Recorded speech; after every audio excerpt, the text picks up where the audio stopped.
আমি পশ্চিমবঙ্গ আদিবাসী কল্যাণ সমিতির রাজ্য সভাপতি মিতন চন্দ্র টুডু। আচ্ছা, আজকে আপনাদের এই যে পশ্চিম মেদিনীপুর জেলা সম্মেলন আর আপনাদের যে সংগঠনের যে দাবি যে ফেক এসটি সার্টিফিকেট, আমরা তো বিভিন্ন সময়ে শুনেছি আমাদের আদিবাসী এমএলএ এমপি বা জনপ্রতিনিধিরা দাবি করে থাকেন যে ফেক বলে কিছুই নাই। তাহলে আপনারা পশ্চিমবঙ্গ আদিবাসী কল্যাণ সমিতির পক্ষ থেকে কেন আন্দোলন করছেন? প্রথমে আমি বলি যে আমাদের এই যে পশ্চিমবঙ্গ আদিবাসী কল্যাণ সমিতির যে বাইলো বা গঠনতন্ত্র, সেই অনুযায়ী প্রতি 2 বছর অন্তর অন্তর সব জায়গায় জেলা সম্মেলন হচ্ছে। সেটা আবার নতুন নয়, এই মেদিনীপুর জেলাটাও সেটা তার মধ্যেই পড়ে। সেটাও 2 বছর অন্তর এখানে জেলা সম্মেলন হচ্ছে। সেটাকে কাঠামো আমাদের যা আছে, স্ট্রাকচার আছে, সেই অনুপাতে এখানে হচ্ছে এবং সেইভাবে এই সম্মেলনটার আমাদের যথার্থটা হচ্ছে যে যারা আসছেন, যারা কাজ করছেন, তাদের মধ্যে একটা মেলবন্ধন ঘটানো এবং তাদের কাজের মধ্য দিয়ে আগামী দিনের কর্মসূচিগুলো আমাদের কার্যকরী করা, এটা 1 নম্বর। আর 2 নম্বর হচ্ছে, অনেকেই মনে করছেন যে পশ্চিমবঙ্গ আদিবাসী কল্যাণ সমিতির যে যেটা স্লোগানটা, সেটা হচ্ছে ফাইট ফর এসটি রিজার্ভেশন। তার মানে হচ্ছে যে আমরা লড়াই করছি সাংবিধানিক রক্ষার জন্য। আমাদের সাংবিধানিক যে সংরক্ষিত আসন আছে 6 আর 7.5%, সেটাকে সুরক্ষিত করার জন্যেই মূলত পশ্চিমবঙ্গ আদিবাসী কল্যাণ সমিতি লড়ছে। এখন সমস্যাটা হচ্ছে ফেক সার্টিফিকেট হচ্ছে একটা সমস্যা, কারণ সাংবিধানিক যে আমাদের ক্ষমতা আছে, আমাদের যা সংরক্ষিত আসন আছে, সেটাকে যে নিশ্চিত যদি করতে হয়, তাহলে ভুয়ো সার্টিফিকেটগুলোকে তাড়াতে হবে। সেটা তো একটা আবর্জনা। তাহলে সেটাকে না তাড়াতে পারলে আমাদের যে লক্ষ্যটা, সেটা ফুলফিল হবে না। সেই জন্যে ফেক সার্টিফিকেট বিষয়টা এসেছে। এবং এই সার্টিফিকেটটা কোনো নেতা বা নেতৃত্বরা আজ থেকে 2 বছর আগে ওরা বলতেন, নেতারা বলতেন যে না, ফেক বলে কিছু হয় না। অনেক সামাজিক সংগঠন, অনেক লোকও বলেন যে ফেক বলে কিছু হয় না, কিন্তু এখন কিন্তু তারা বলেন না। কারণ এখন আমরা পশ্চিমবঙ্গ আদিবাসী কল্যাণ সমিতি প্রমাণ করে দিয়েছি যে ফেক বলে কিছু হয়। কারণ ভুয়ো যদি ডাক্তার হতে পারে, ভুয়ো যদি আইপিএস হতে পারে, মানুষ যদি ভুয়ো হতে পারে, তাহলে ফেক সার্টিফিকেট তো সামান্য জিনিস, সেটা এমনিই ভুয়ো আছে। এবং এটা আমরা প্রমাণ করে দিয়েছি, ভুয়ো সার্টিফিকেট কিন্তু বাজারে আছে। এবং ইতিমধ্যে পশ্চিমবঙ্গ আদিবাসী কল্যাণ সমিতি প্রায় 500-র উপরে ক্যান্সেল করাতে পেরেছে, যার জন্যেই আমরা দাবি করে রাখি, আমাদের প্রমাণপত্র আছে যে ফেক সার্টিফিকেট বলে বাজারে আছে। আচ্ছা, আপনারা যে ফেক এসটি সার্টিফিকেট নিয়ে সংগঠনের পক্ষ থেকে বিভিন্ন সময়ে আন্দোলন করছেন, বিভিন্ন সরকারি অফিস আদালতে লিখিত মেমোরেন্ডাম বা দাবিপত্র পেশ করছেন, কিন্তু আপনাদের লড়াই করা বা আন্দোলন করা গুরুত্বটা মানে কতটা? কেননা আমরা জানি যে বর্তমানে রাজ্য সরকার ফেক এসটি সার্টিফিকেট দমন করার জন্য টিআরসি নিয়ে করেছে। হ্যাঁ, সেটাই তো তারাই তো সেই তার পদক্ষেপ নিচ্ছে ফেক এসটিদের বিরুদ্ধে, কিন্তু আপনারা কেন?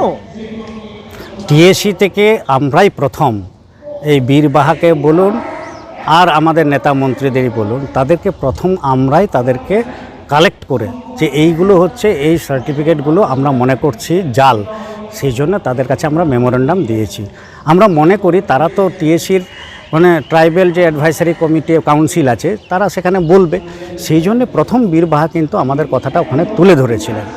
আমরা সেই জন্য তাদের সাধুবাদও জানিয়েছি, কিন্তু তারা তখন বলেছিলেন যে নেই, সেই জন্যে আমরা তাদের কাছে গিয়েছিলাম প্রথমে। এখন বর্তমানে সেটাও তারা বলার চেষ্টা করছেন, কিন্তু এখন আমাদের বলার দরকার নেই তো। আমরা যে ন্যাশনাল কমিশনকে জানাচ্ছি চিঠিগুলো, প্রত্যেকটা ট্যাগ করে এখানে না আদিবাসী ভবনকে পাঠাচ্ছে, বিসিডাব্লিউকে পাঠাচ্ছে।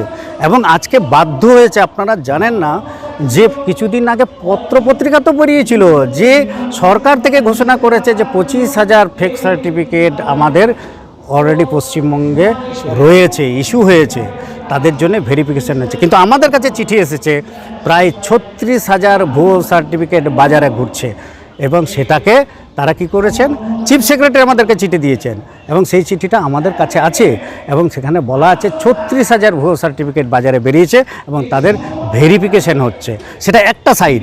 অন্যদিকে আমরা কোর্ট কেস করেছি, সেখান থেকেও আমরা একটা চাপ দিয়েছি। সেই কোর্টের পরিপ্রেক্ষিতেও এই তো নিটের এখন চলছে ভেরিফিকেশন, আপনারা অনেকেই জানেন।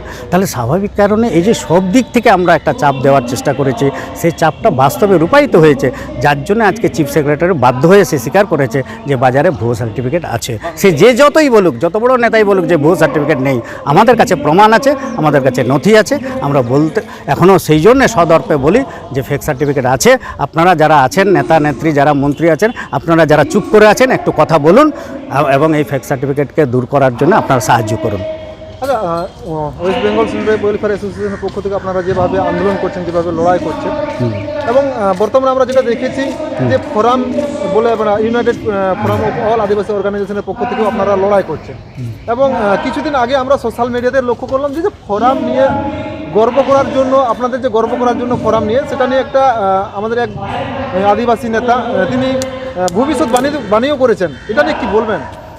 ইউনাইটেড ফোরামের আমি জয়েন্ট কনভেনার হিসেবে এইটুকু বলতে পারি যে আমরা যে ইউনাইটেড ফোরাম তৈরি করেছি, আমাদের প্রথম অভিজ্ঞতা হয়েছিল যে কোনো একটা সংগঠনের আন্ডারে সবাই আসতে পারে না। অনেক রকম ইগো থাকতে পারে, অনেক রকম চিন্তা থাকতে পারে, অনেকগুলো এজেন্ডা থাকতে পারে।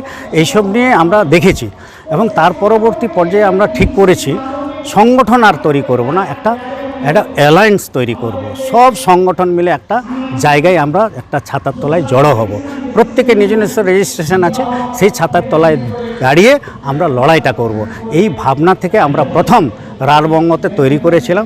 সেদিন 14টা সংগঠন ছিল, কিন্তু আজকে 50টার উপরেও সংগঠন যারা এখানে যুক্ত হতে চাইছেন, আমরা এখনও যুক্ত করিনি, কিন্তু অফিসিয়ালি আমাদের 46টা সংগঠন এখানে যুক্ত আছে। এবং সেই জন্যে আমরা এই কারণেই গর্ব অনুভব করি যে ইউনাইটেড ফোরামের মধ্য দিয়ে দুটো আমরা পরিকল্পনা নিয়েছিলাম। একটা হচ্ছে বাংলা বন্ধ নিয়েছিলাম, আর একটা হচ্ছে এই রানী রাসমণি কলকাতাতে, যেটা আমাদের কিছুদিন আগে 29শে সেপ্টেম্বর যেটা হলো, এবং এটাতে মানুষ সাড়া দিয়েছে। সেই জন্যে আমরা গর্ব নিজের জন্য নয়, আমরা গর্ব করি প্রত্যেকটা মানুষের সাহায্যের জন্যে। আমরা প্রত্যেকটা মানুষ এগিয়ে এসছে, সেই জন্যে গর্ব করি। আর কেউ কেউ বলার চেষ্টা করছেন, যিনি বলছেন আমি জানি না তিনি কি করেন। আমার একটাই প্রশ্ন, আপনি যদি সামাজিক সংগঠন করে থাকেন, আপনি সামাজিক সংগঠন করুন, আমাদের আপত্তি নেই। আপনি যদি রাজনীতি করতে চান, তাহলে ভালো করে রাজনীতিটা করুন, কিন্তু আমরা সামাজিক সংগঠনের কোনো রাজনীতির সঙ্গে আমাদের ডিবেটে যাব না। কিন্তু কেউ কেউ যদি মনে করেন যে আপনি আকাশে উড়তে পারবেন, তাহলে আপনি উড়বেন। কেউ যদি মনে করেন যে না আপনি মরে যাবেন, সে তিনি বলবেন। কিন্তু আমরা আমাদের জায়গা এবং লক্ষ্য আমাদের সঠিক আছে এবং সেইভাবে আমরা এগোচ্ছি। আজকে আপনারা ফেক এসটি সার্টিফিকেট নিয়ে বিভিন্নভাবে যেরকমভাবে লড়াই করছেন, আমাদের ডাক্তারবাবু রমেশ কিসকু তিনি বলেছেন যে ফেক এসটিটা বড় ইস্যু নয়। এটা নিয়ে কী বলবেন?